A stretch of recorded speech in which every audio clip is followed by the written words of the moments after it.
बुंदेलखंड में पूरी भाजपा है, विधायक सब उनके हैं, लोकसभा भी उनके सभी सांसद हैं, किसी को कुछ नहीं मिला। बताओ हमारे बुंदेलखंड के और बांदा के लोगों, इनके वादे जुमले निकले कि नहीं निकले? इनकी बातें झूठी हैं कि नहीं हैं? और कहां हमारे किसानों को कहा था कि किसानों की आय दोगुनी हो जाएगी, किसान की पैदावार जो होगी हम अपने किसानों की आय दोगुनी कर देंगे। बताओ बुंदेलखंड के हमारे किसान भाइयों, ये किसान के बेटे नौजवानों, बताओ आय कहां दोगुनी हो गई? किसी फसल की आपको कीमत मिली हो तो बताओ। जो वादे किए थे आय दोगुनी के, वो तो पूरे नहीं हुए, लेकिन महंगाई कितनी बढ़ गई है। डीजल पेट्रोल की कीमत बढ़ती चली जा रही है, आसमान छू रही है। ये वही लोग हैं जिन्होंने कहा था कि हवाई चप्पल में चलने वाले लोगों को हम हवाई जहाज में बैठा देंगे। और पेट्रोल डीजल इतना महंगा हो गया है कि आज गरीब की गाड़ी नहीं चल सकती। हर चीज महंगी है। खाद के लिए आपको खड़ा रहना पड़ गया लाइन में। बताओ हमारे किसान भाइयों, किसको खाद मिल रही है? खाद नहीं किसान को, डीएपी नहीं, कोई इंतजाम सरकार ने नहीं किया।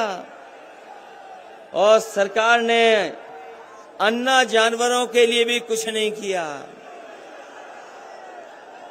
अन्ना जानवरों को भी खुजा छोड़ दिया।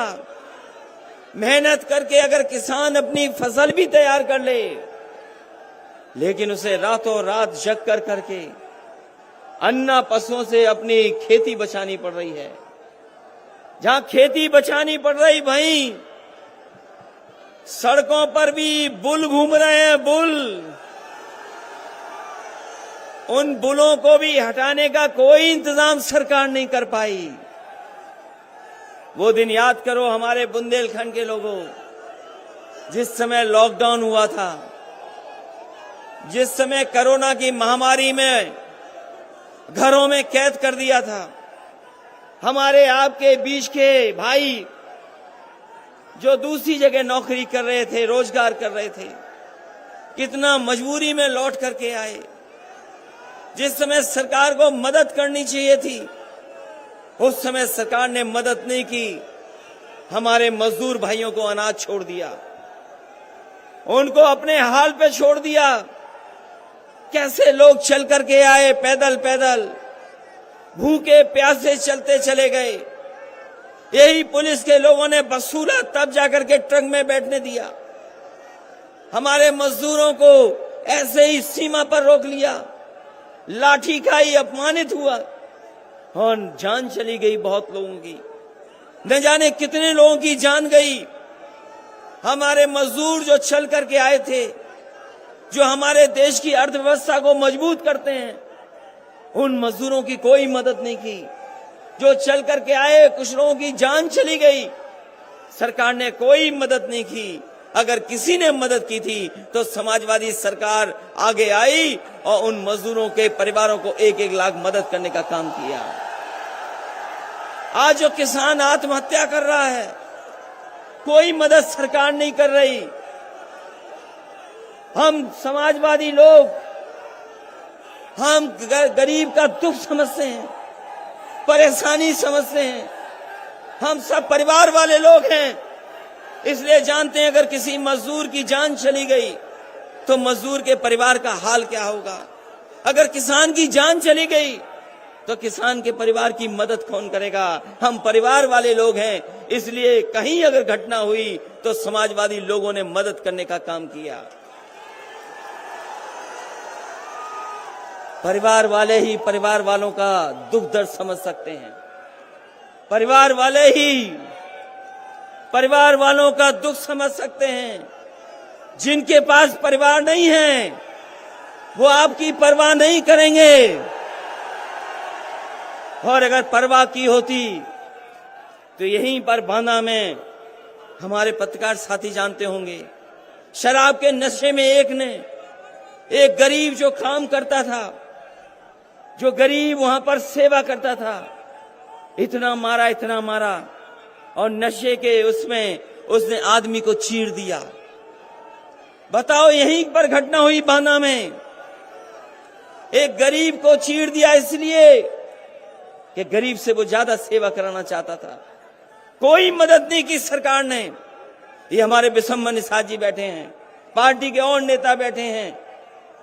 अगर किसी ने मदद जाकर के घर उसके की तो समाजवादी लोगों ने मदद करने का काम किया। ये जो लोग कहते हैं कि दमदार सरकार है, जो लोग कहते हैं कि दमदार सरकार है, दमदार लोगों को अभी देखा था हम लोगों ने सड़क पर, कैसे वो पीछे पीछे चलते चले आ रहे थे। ये जो दमदार सरकार चलाने वाले लोग हैं, इनका एक ही है नारा, ये झूठ दमदार बोलते हैं, झूठ दमदार।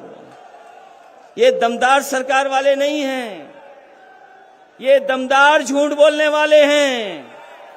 बताओ बीएड वालों, शिक्षा मित्र वाला, आपसे क्या वादा किया था नौजवानों? ये दमदार सरकार ने वादा किया था कि नहीं किया था नौकरी और रोजगार का? लेकिन दमदार सरकार के तो 4.5 साल पूरे हो गए। 4.5 साल में हमारे बुंदेलखंड के नौजवानों को नौकरी रोजगार से पीछे छोड़ दिया। कोई नौकरी रोजगार का सपना नहीं देख सकता। अगर किसी ने सपने को मारा है तो यही झूठ बोलने वालों ने सपनों को खत्म कर दिया। अब सुनने में आया है कि नौजवानों को वो स्मार्टफोन देंगे, टैबलेट देंगे।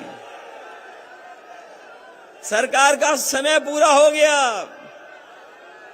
और 4.5 साल तक बताएं भारतीय जनता पार्टी के लोग कौन सी टैबलेट दे रहे थे आप?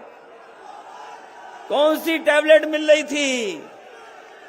और याद रखना नौजवानों, जो लैपटॉप नहीं चला सकता वो आपको लैपटॉप नहीं दे सकता।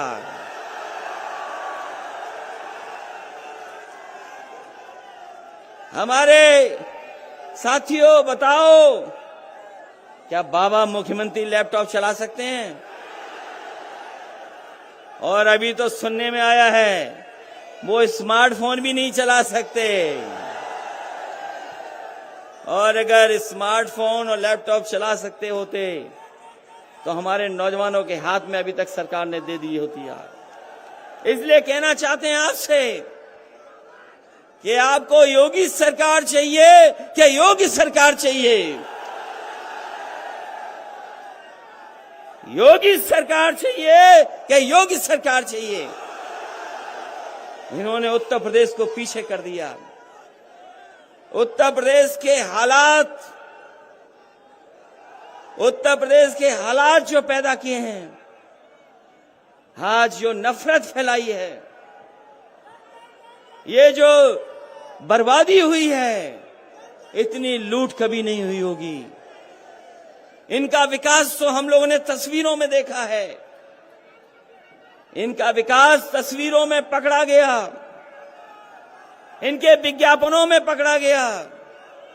अभी कुछ दिन पहले याद होगा, एक विज्ञापन निकाला तो कलकत्ता का जो फ्लाईओवर है वो विज्ञापन में ले आए कि वो भाजपाइयों ने बनाया है। उसके बाद कारखाने, आपके यहां तो नहीं लगे कारखाने, कोई कारखाना लगा हो तो बताओ हमें। कोई कारखाना नहीं लगा।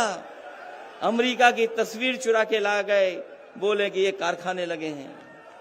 अभी आए थे यहां भाजपाई लोग, बांध की तस्वीर दिखा रहे थे। वो बुंदेलखंड का बांध नहीं था, वो कहीं और का बांध था जिसकी तस्वीर दिखा रहे थे। ये विज्ञापन में भी झूठ दिखाते हैं, विज्ञापन में भी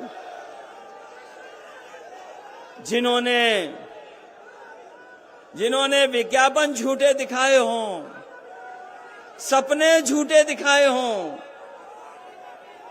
उनको बाहर का रास्ता दिखाना है इस बार। बताओ, बाहर का रास्ता दिखाओगे कि नहीं दिखाओगे? इनका विकास तो कभी कभी नाम बदलने में भी है। समाजवादियों ने सरकार में दिया 100 नंबर, 112 कर दिया। कई जगह नाम बदले हैं और लगातार नाम बदल रहे हैं, रंग बदल रहे हैं, अपना विकास बताने के लिए रंग भी बदल रहे हैं। और 4.5 साल में तो लगता है कि ये नाम बदलने में विश्व रिकॉर्ड बनाने जा रहे हैं। ये नाम बदलने वालों को इस बार उत्तर प्रदेश से हटाने का काम करेंगे। इसलिए जहां महंगाई बढ़ गई हो, बेरोजगारी बढ़ गई हो और हमारे बुंदेलखंड के लोग अभी भी प्यासे हैं, अभी भी खेतों तक पानी नहीं पहुंचा पाए, इसलिए हम कह के जा रहे हैं बुंदेलखंड के भाइयों बहनों से, जब ये नीति आयोग कह रहा है कि 32 लाख लोग गरीब हैं, 32 लाख गरीब आपके बुंदेलखंड में हैं, तो चाहे हमें सरकारी बजट से ज्यादा मदद करनी पड़े, चाहे हमें समाजवादी पेंशन से अच्छी कोई योजना चलानी पड़े, अपनी माताओं बहनों को, उन परिवारों को सम्मान देने के लिए पहले 500 रुपए देते थे, इस बार अगर हमें 3 गुना भी देना पड़ेगा तो उन परिवारों की मदद करने का काम समाजवादी सरकार में होगा। ये बिजली को लेकर के संकट है, इन्होंने बिजली नहीं बनाई, केवल बिजली के बिल आपको महंगे दिए हैं। बिजली नहीं बनाई, बिजली के बिल महंगे दिए हैं। हम आपको भरोसा दिला के जा रहे हैं, अपने किसान भाइयों की हमने सिंचाई मुफ्त की थी, सिंचाई मुफ्त थी। सरकार बनेगी तो अपने किसानों के लिए सिंचाई मुफ्त के लिए इंतजाम करने का काम समाजवादी लोग करेंगे। नौजवानों, हम कह के जा रहे हैं, आज भी लैपटॉप चल रहा होगा जो समाजवादी सरकार में दिया गया था, वो लैपटॉप अभी भी चल रहा है, कहीं बंद नहीं हुआ होगा। अगर खोलते होगे तो आज भी नेताजी और हम लोग ही दिखाई दे रहे हैं उसमें। इसलिए आज जब परिस्थितियां बदली हैं, इनका 4.5 साल का कार्यकाल देख लिया आपने, इनके कार्यकाल में केवल बर्बादी हुई है, विकास नहीं हुआ है। अगर विकास हुआ होता तो हमारा किसान खुशहाल हो जाता, हमारे मजदूर खुशहाल होते, नौजवानों को नौकरी और रोजगार मिल जाते।